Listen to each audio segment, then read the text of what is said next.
So the next question is a very emotional one. This person said they have been contemplating the thoughts of suicide, but they just need some kind of inspiration to keep living, and they just need to know what to do.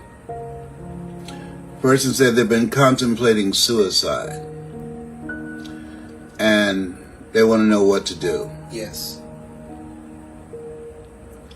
First of all, I want you to think about what I'm about to say to you. Life is God's gift to you. God gave you life. When you are contemplating suicide, what you're doing with the gift, life is God's gift to us. When somebody gives you a gift and you destroy the gift, you're spitting in the face of God. You said, "Puh." That's not what you want to do. You're going through some stuff. You're in pain now. You don't want to die. You want to stop the pain. You want to destroy the gift that God gave you. How you live your life, how you handle the challenges, how you handle the pain. You turn the pain into purpose.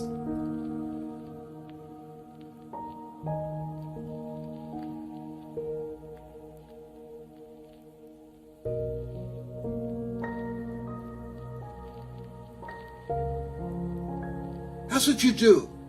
All of us get tired. All of us have pain. All of us have moments where we feel, I can't deal with this anymore. No. Don't spit in the face of God. Don't say to God, you made a mistake when you chose me out of 400 million sperm. You got something. God saw you out of 400 million sperms. God chose you out of 400 million sperm. There's something in you that God chose you to bring to the planet. You were born and preserved for such a time as this on this day. This is a God moment. I dare you deprive us of what the gift that God put in you. No. No.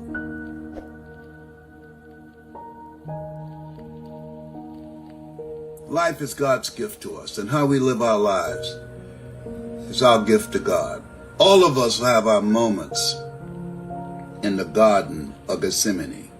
All of us have that moment when we need someone to pray with us.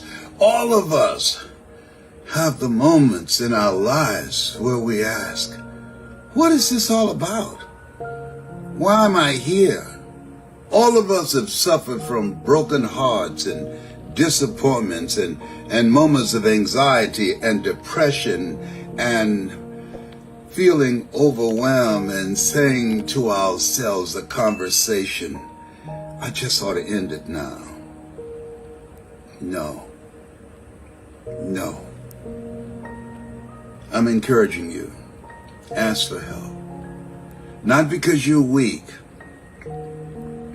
but because you want to remain strong, just like you're doing now. And ask for help. And don't stop until you get it.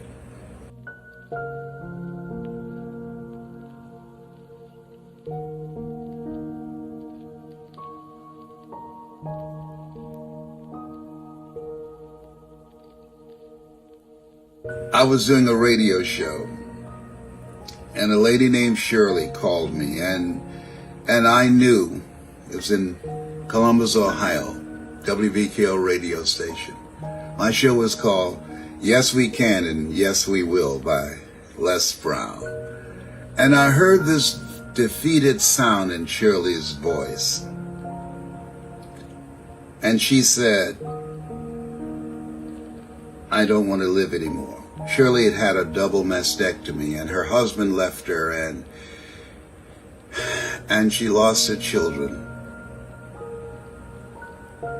And so I was talking to her, and she just called. to say bye. Now this is live radio. You couldn't delete. This is live radio.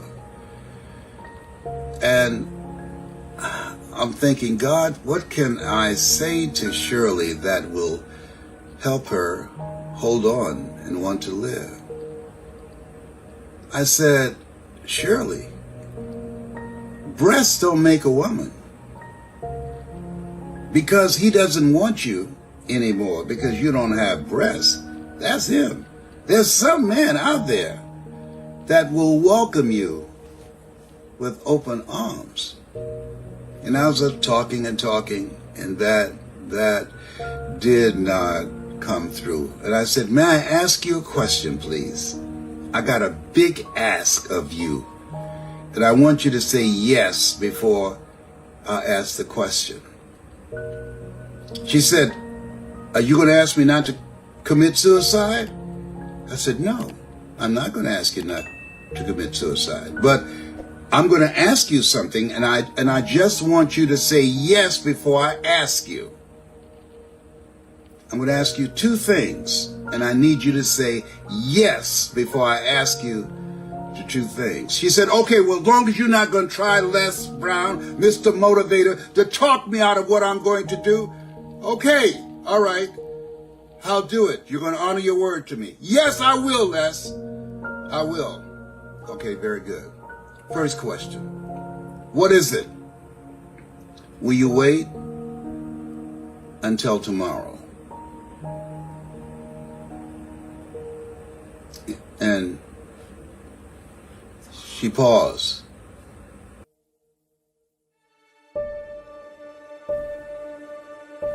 She asked me, what'd you say? I said, you said you're going to kill yourself. I didn't try and convince you not to do it. I just asked you, will you wait until tomorrow?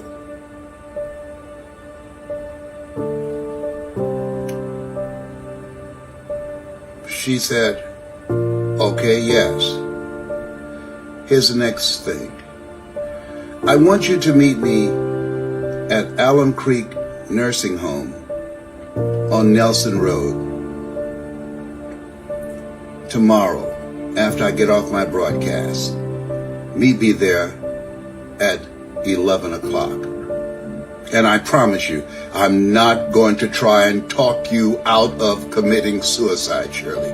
I give you my word. I don't want you to do it, but I'm reluctantly honoring what you want to do now. She said, why do you want me to meet you there? I said, you remember me talking to Audrey Pelmore in the air? She said, yeah. Oh boy, she's so funny. She said, yes. I said, I want you to go with me to visit her. She said, I don't want to be around anybody. I understand that, but you already promised me that you would say, I will go. Because I already got from you advanced yeses, two. That's all I ask. And neither one of them said, don't kill yourself. She said, okay. And sure enough, when I pulled up in the parking lot, she was there early. I went and opened the car door for her. I hugged her. I said, let's go inside. I went in. Hi, I'm Les Brown. We know who you are. I'm here to see Audrey Pelmore. And so, she listens to you every morning. She's down the hall on the right. She's very inspiring, as you know. I said, yes. I used to talk with Audrey on the air, interview her. And as I grabbed Shirley's hand and we were walking down the hall, I'd never seen Audrey before, but that just dropped in my spirit. Because Audrey, she suffered from muscular sclerosis. Audrey went through a divorce. She lost her children. Audrey was a nurse that everyone loved. She had such a vibrant, energetic personality. And I didn't know what to expect. When I got to the hallway down to the end and I came in the door, I looked and I saw her in this bed. And as we got closer, she was just, her head was to one side looking out of the window. And I said, Audrey, this is Les Brown. And she said, Les Brown? I said, yes. She turned and she looked at me. You came to see me? I said, yes. Oh, I hear you on the radio every morning. You came to see me. Yes, Audrey, and I have a friend here. Her name is Shirley. Oh, thank you. Hello, Miss Shirley. Audrey, how you doing, baby? And through her tears, Audrey said, I'm doing better than good and better than most.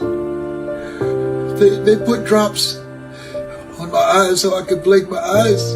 Mr. Brown, I'm doing better than good and better than most. The Lord is blessing me.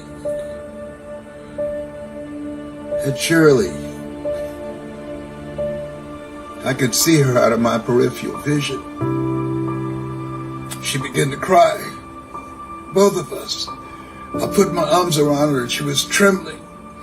And I know she had to be thinking, this woman who can't fan a fly out of her face, this woman who can't get up and go to the bathroom, this woman that somebody has to bathe her, this woman, her husband left her, they took her children from her because she could no longer take care of them, this woman who used to take care of people and now she's bedridden, and you ask her how she's doing, this woman who can't blink her eyes without some drops in them can look up at a stranger and say,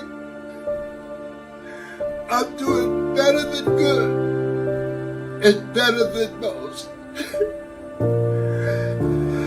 I know she said to herself as she put her head on my shoulder, what right do I have to take my life?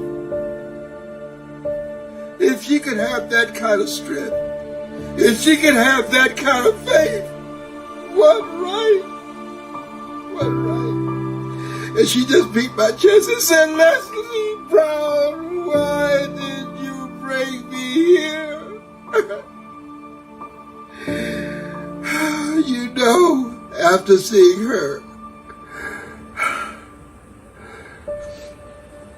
I can't do it. I said, no, God has some work for you. She said, yes. I'm sure there are other women who have been in my situation and didn't want to live.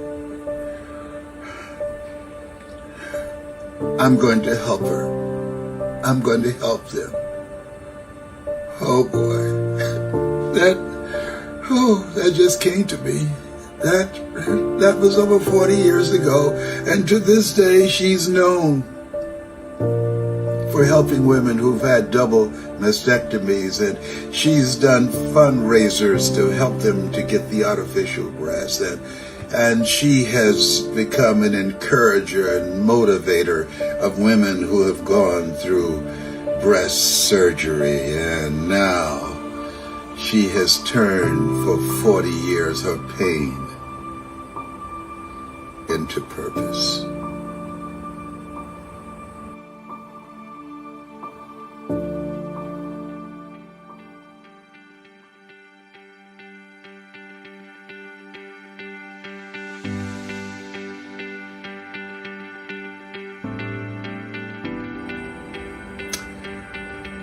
Whoever you are, I hope what I've shared with you, it just brought back a memory that has been of some value to you. Whatever you're going through, Whenever negative thoughts try and creep in your mind, and they will, just say to yourself, in the sanctuary of your soul,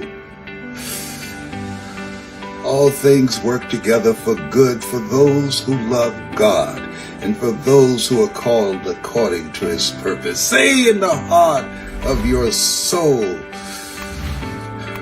I'm doing better than good and better than most. Say in the pain that you're facing, I want you to say, Lord, whatever I face together, you and I can handle it because of you. I'm doing better than good and better than most. Do that for me, boo. I was going to talk for about 2 hours, but I messed up now. I can't, you done broke me down. You done broke, why you do that to me? Oh my goodness. Oh my God. Oh, okay. If you go ahead and do it anyhow, I'll never speak to you again. No, you didn't go there. Yes, I did. Oh, behave. God has worked for you. You and I and everybody listening to us right now were born and preserved for such a time as this. There are other people going through some stuff too. Those of you that have been listening, I hope this has been of some value to you. Would you help it go viral? Would you share it with some other people? And I invite you to become a part of my community. There are people going through some tough times. God has spared me to be here. I'm 29 years, 4th stage cancer conqueror. 4th stage, prostate cancer conqueror. Received the award from Cancer Centers of Award of Excellence and Perseverance. I'm here because of God's grace and mercy.